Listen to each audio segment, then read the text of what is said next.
Live from Waterford and Dungarvan, this is Waterford at 1 News.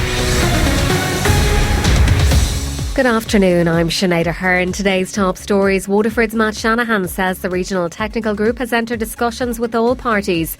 The HSE will announce new measures this afternoon to stop the spread of COVID-19 in care homes. The Chief Fire Officer in Waterford is appealing to people not to burn anything outside. While in sport, tributes are being paid to a member of Waterford's 1959 All-Ireland winning hurling team who's died. Matt Shanahan says he was elected to represent Waterford, and that's what he'll discuss if he enters talks with Fianna Fáil and Fine Gael to form a government. The independent TD is part of the Regional Technical Group. He says they've entered introductory discussions with all parties. He spoke to Damien Tiernan on Daisha today. I will have a look at what the programme for government is in the first instance, Damien, OK? I'm quite on message on what I was elected, why I'm here. I have a very good, I think, personal foundation of why I'm here. And I've made this point to these, at the end of the day, I want to be progressive and supportive, but we need the South East to be getting fair play. Waterford cannot, let's say, bounce without a South East bounce. So we need the whole region, for the first time ever, to be treated properly as a region, and that's what I'm discussing. He says the Regional Technical Group hasn't been given the Framework Coalition document. The Regional Group will be meeting hopefully Monday, Tuesday. We haven't actually been formally given the document as yet. I've had to download the document from one of the newspaper websites. OK, so I haven't been given it. We haven't been asked to come in to discuss it yet. And when we get in there, we'll get a better idea of where we are. But I think it's important to say the Regional Group is not a political group. It is a technical group of independents. So there will be, different opinions. The Health Minister has denied claims that not enough was done to prevent the spread of COVID-19 in nursing homes and residential settings. It comes after 11 COVID-related deaths at one Dublin nursing home over the past 2 weeks. The HSE will announce new measures this afternoon to stop the spread of COVID-19 in care homes, while the Health Minister is to meet in Nursing Homes Ireland later today. Meanwhile, a Waterford TD says the situation there needs urgent attention. Mary Butler surveyed 80 nursing homes in Waterford, Kilkenny, Cork and Kerry last week. She asked if they'd enough personal protective equipment to deal with COVID. The Fianna Fáil TD says of the quarter who responded, 60% said they had no PPE. Due to the amount of nursing homes, especially in the east of the country, with clusters of the pandemic, I think it is imperative that all nursing homes have a minimum supply of 3-day PPE, which includes goggles, gowns, masks and gloves. And I think this should be implemented as a matter of priority, because we're hearing the whole time, and I think all the deputies have raised it today, it's patchy. But I think that the minimum they should have is a 3-day supply, and then if they do have an outbreak of COVID, more supplies can be got to them. Health Minister Simon Harris says more supplies of gowns will soon be arriving. The HSE informs me that there are approximately 1,250 PPE deliveries to nursing homes and residential units every week, and that the deliveries consist of about 2,500 to 3,000 cartons and pallets, providing in excess of 1 million pieces of PPE per week to nursing homes and residential units. The Deputy is right to highlight an issue in relation to gowns. That has been an area that the HSE have highlighted a particular shortage in. I'm told by the CEO of the HSE that there's 2,000 more gowns due to arrive in Ireland over the next few days, and 1 million more gowns due to start arriving from the 18th of April, which is this week. Gardaí and County Waterford say they're continuing to investigate a public order and assault incident in Tramore, which occurred yesterday afternoon. 3 men suffered what are believed to be non-life-threatening injuries during the incident at a residential area in the town. The men, aged in their 60s, 30s and 20s, were taken to University Hospital Waterford for treatment. No arrests have been made and inquiries are ongoing. The Chief Fire Officer in Waterford is reminding people that it's illegal to have any type of burning outside at this time of the year. It comes as an orange forest fire warning remains in place until next week. Areas with hazardous fuels such as dead grass and gorse are particularly vulnerable. Niall Curtin is the Chief Fire Officer with Waterford City and County Council. Controlled burning or burning of agricultural waste. There's not so many of them, but we have seen a couple of them just in the last couple of days on the uplands in the mountainous areas. And we'll be asking people, farmers or other people using those lands, to desist from any type of burning that's up there. It could also be the case that it's visitors to those areas that have been negligent and have set fires in some manner or means. He says they're also seeing fires in urban areas. And these are typically what you get at bushes, trees, grass fires in or around housing estates, around our towns. They're illegal fires as well. There's no reason for these fires to happen that we're aware of. And we'd be urging anyone who is carrying out such activity, or anyone who has control over people carrying out such activity to please try and have it stopped immediately. Niall Curtin says they're trying to do everything to keep their crews safe. At this time and in this COVID-19 pandemic, we're putting all sorts of measures in place to try and keep our fire brigades operational on the ground for as long as we possibly can.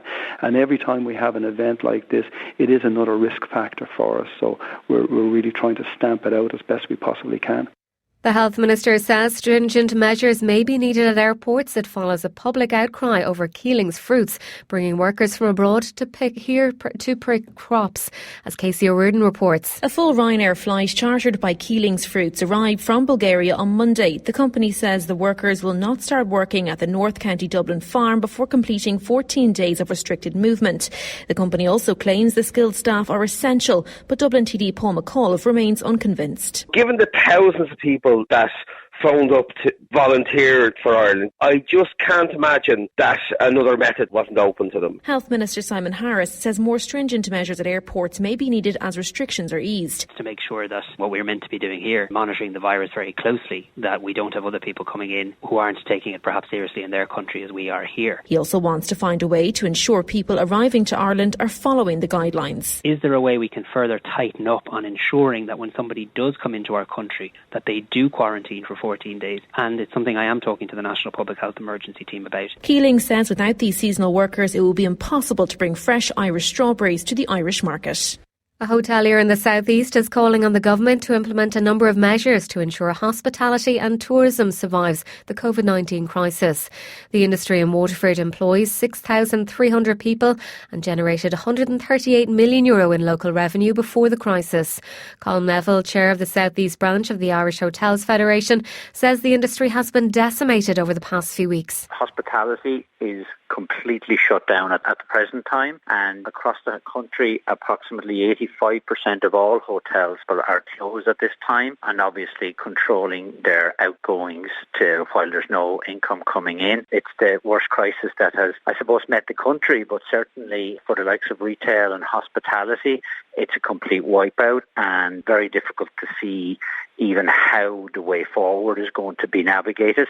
A public discussion on Waterford's response to COVID-19 will be streamed live this evening. Rising to the COVID-19 challenge will be hosted by Waterford TD David Colnan on his Facebook page at 7 o'clock. Participants include GP Dr Mark Rowe, Paula Rochford, Welfare Officer at the WIT Students' Union, and Sinn Féin Councillor Jim Griffin. It'll be chaired by Dermot Keys of the Waterford News and Star. Paula Rochford outlines what she'll be discussing. For myself, what I'll be speaking on, what supports have been put in place for students in WIT to deal with COVID-19, because as everybody knows, the institute has to close, so it's very hard for students now to adjust to everything going online. So it's kind of how that might have affected students, just talking about students' mental health and then accommodation as well, because there's a lot of issues around that at the minute with students. So they're the kind of topics I'll be touching on tonight, just kind of getting that information out to everybody. She's encouraging people to tune in and ask questions. There's going to be a lot of things discussed and hopefully be very helpful for the people of Waterford to learn about things that maybe they weren't aware of, and just kind of getting information out to people about COVID-19 and how Waterford is rising to this difficult time, and hopefully that everybody stays safe in the meantime also. WLR Sport, Ireland's local station of the year. Starting with Gaelic Games, where tributes are being paid to a member of Waterford's 1959 All-Ireland winning hurling team who has died. Joe Harney from Newtown Ballydurn played in defence in the famous win over Kilkenny. Former Waterford County Board Chairman Paddy Joe Ryan knew him well. Joe Harney was a great friend of mine, and I suppose the greatest tribute I can pay to Joe Harney is he played with his club Ballydurn all his life, and as a matter of fact, Sinead, we were beaten by Ballydurn in 1973 in the county final when Joe was at the end of his days playing, and he was still teak tough then. He was an outstanding defender, but I suppose another great tribute is Donny Neal, the great Tipperary hurler. He said the toughest man he ever played on was Joe Harney, and I told that to Joe Harney on a few occasions since any time I met him. So a great man, a huge loss to his family. Staying with Gaelic games, the Gaelic Players Association are reported to have informed their players of the possibility there could be no GAA championships this year due to the coronavirus pandemic. It's reported the GPA are set to be asked by the GAA to canvass their members over whether they would be in favour of playing matches behind closed doors if this was the only way of hosting the hurling and football championships. The GPA are believed to be in favour of a 1 month lead-in time for their players to prepare for inter-county matches with no club activity for relevant players. While in soccer, the Premier League are meeting today with a difference of opinion understood to exist between the top 6 clubs and a group of other clubs about when to finish the frozen season. The top clubs are said to be in favour of completing the campaign at all costs whenever safe to do so. Other clubs are keen to have a finish of June 30th to avoid legal issues over player and commercial contracts. WLR asking you to stay at home. Our next bulletin is at 2.